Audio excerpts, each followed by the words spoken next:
Chapter 26. School started, and so did our daily trips past the Radley place.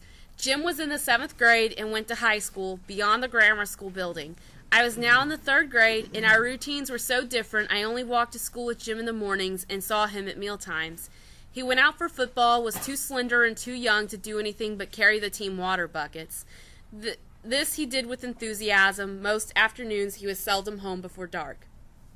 The Radley place had ceased to terrify me, but it was no less gloomy, no less chilly under its great oaks, and no less uninviting.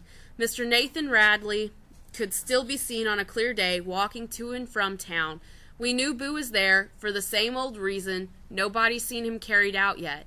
I sometimes felt a twinge of remorse when passing by the old place at ever having taken part in what must have been sheer torment to Arthur Radley. What reasonable recluse wants children peeping through his shutters, delivering greetings on the end of a fishing pole, wandering in his collards at night? And yet I remembered 2 Indian head pennies, chewed gum, soap dolls, a nasty medal, a broken watch and chain. Jim must have put them away somewhere. I stopped and looked at the tree one afternoon. The trunk was swelling around its cement patch. The patch itself was turning yellow. We had almost seen him a couple of times, a good enough score for anybody, but I still looked for him each time I went by. Maybe someday we would see him. I imagined how it would be. When it happened, he'd just be sitting in the swing when I came along. "How-de-do, Mr. Arthur," I would say, as if I had said it every afternoon of my life. "Evening, Jean Louise," he would say, as if he had said it every afternoon of my life. "Right pretty spell we're having, isn't it?" "Yes, sir, right pretty," I would say, and go on. It was only a fantasy.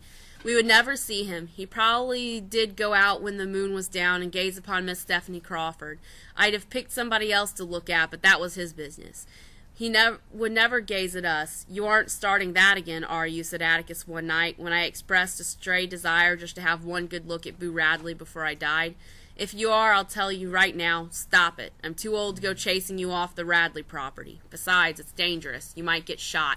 You know Mr. Nathan shoots at every shadow he sees, even shadows that leave size 4 bare footprints. You were lucky not to get killed." I hushed then and there. At the same time, I marveled at Atticus. This was the first time he had let us know he knew a lot more about something than we thought he knew, and it had happened years ago. No, only last summer. No, summer before last, when time was playing tricks on me. I must remember to ask Jim. So many things had happened to us. Boo Radley was the least of our fears. Atticus said he didn't see how anything else could happen, that things had a way of settling down, and after enough time passed, people would forget that Tom Robinson's existence was ever brought to their attention. Perhaps Atticus was right, but the events of the summer hung over us like smoke in a closed room. The adults in Macomb never discussed the case with Jim and me. It seemed that they discussed it with their children, and their attitude must have been that neither of us could help having Atticus for a parent, so their children must be nice to us in spite of him. The children would never have thought that up for themselves. Had our classmates been left to their own devices, Jim and I would have had several swift, satisfying fist fights apiece, and ended the matter for good. And it was, we were completely to hold our heads high and be, respectively, a gentleman and a lady. In a way, it was like the era of Miss Henry Lafayette DeBose without all her yelling. There was one odd thing, though, that I never understood. In spite of Atticus' shortcomings as a parent, people were content to re-elect him to the state legislature that year, as usual, without opposition. I came to the conclusion that people were just peculiar. I withdrew from them and never thought about them until I was forced to. I was forced to one day in school. Once a week we had a current events period. Each child was supposed to clip an item from a newspaper, absorb its contents, and reveal them to the class. This practice allegedly overcame a variety of evils. Standing in front of his fellows encouraged good posture and gave a child poise. Delivering a short talk made him word conscious. Learning his current events strengthened his memory. Being singled out made him more than ever anxious to return to the group. The idea was profound, but as usual in Macomb, it didn't work very well. In the first place, few rural children had access to newspapers, so the burden of current events was borne by the town children, convincing the bus children more deeply that the town children got all the attention anyway. The rural children who could usually brought clippings from what they called the grit paper, a publication spurious in the eyes of Miss Gates, our teacher. Why she frowned when a child recited from the grit paper I never knew, but in some way it was associated with liking fiddling, eating syrupy biscuits for lunch, being a holy roller, singing sweetly sings the donkey, and pronouncing it donkey, all of which the state paid teachers to discourage. Even so, not many of the children knew what a current event was. Little Chuck Little, 100 years old in his knowledge of cows and their habits, was halfway through an Uncle Natural story when Miss Gates stopped him. "Charles, that is not a current event. That is an advertisement." Cecil Jacobs knew what one was, though. When his turn came, he went to the front of the room and began, "Old Hitler, Adolf Hitler, Cecil," said Miss Gates. "One never begins with old anybody." "Yes, ma'am," he said. "Old Adolf Hitler had been persecuting, Cecil."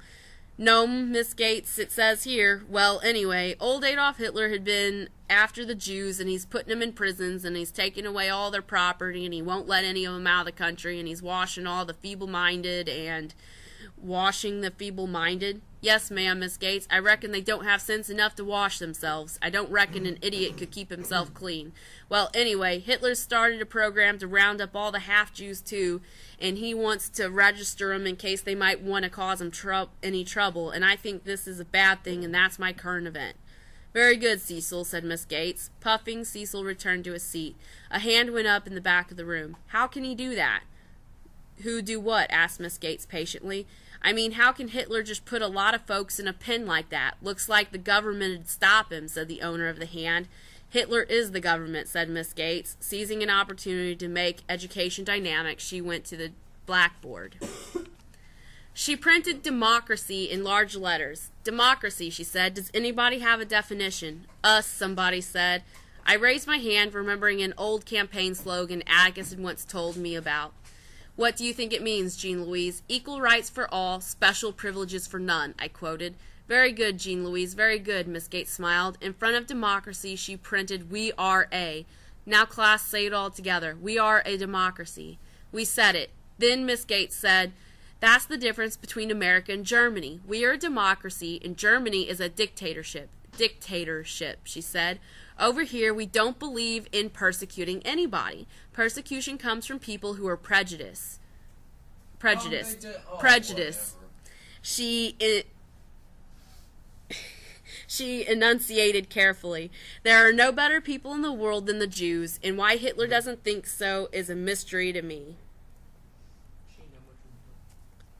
An inquiring soul in the middle of the room said, "Why don't they like the Jews, you reckon, Miss Gates?" "I don't know, Henry. They contribute to every society they live in, and most of all, they are deeply religious people. Hitler's trying to do away with religion, so maybe he doesn't like them for that reason." Cecil spoke up. "Well, I don't know for certain," he said. "They're supposed to change money or something, but that ain't no cause to persecute 'em. They're white, ain't they?" Miss Gates said, "When you get to high school, Cecil, you'll learn that the Jews have been persecuted since the beginning of history, even driven out of their own country. It's one of the most terrible stories in history. Time for arithmetic, children." As I had never liked arithmetic, I spent the period looking out the window. The only time I ever saw Atticus scowl was when Elmer Davis would give us the latest on Hitler. Atticus would snap off the radio and say, "Humph." I asked him once why he was impatient with Hitler, and Atticus says, "Because he's a maniac." This would not do, I mused, as the class proceeded with its sums. One maniac and millions of German folks. Looked to me like they'd shut Hitler in a pen instead of letting him shut them up. There was something else wrong. I would ask my father about it. I did, and he said he could not possibly answer my question because he didn't know the answer. "But it's okay to hate Hitler?" "It is not," he said. "It's not okay to hate anybody." "Atticus," I said, "there's something I don't understand. Miss Gates said it was awful, Hitler doing like he does. She got real red in the face about it." "I should think she would." "But—" "Yes." "Nothing, sir. I went away, not sure that I could explain to Atticus what was on my mind, not sure that I could clarify what was only a feeling. Perhaps Jim could provide the answer. Jim understood school things better than Atticus. Jim was worn out from a day's water carrying. There was at least 12 banana peels on the floor by his bed, surrounding an empty milk bottle. "What you stuffing for?" I asked. Coach says if I can gain 25 pounds by year after next, I can play, he said. This is the quickest way. If you don't throw it all up, Jim, I said, I want to ask you something. Shoot. He put down his book and stretched his legs. Miss Gates is a nice lady, ain't she? Why, sure, said Jim. I liked her when I was in her room. She hates Hitler a lot. What's wrong with that? Well, she went on today about how bad it was him treating the Jews like that. Jim, it's not right to persecute anybody, is it? I mean, I have mean thoughts about anybody, even, is it? Is it? Gracious no, Scout. What's eating you?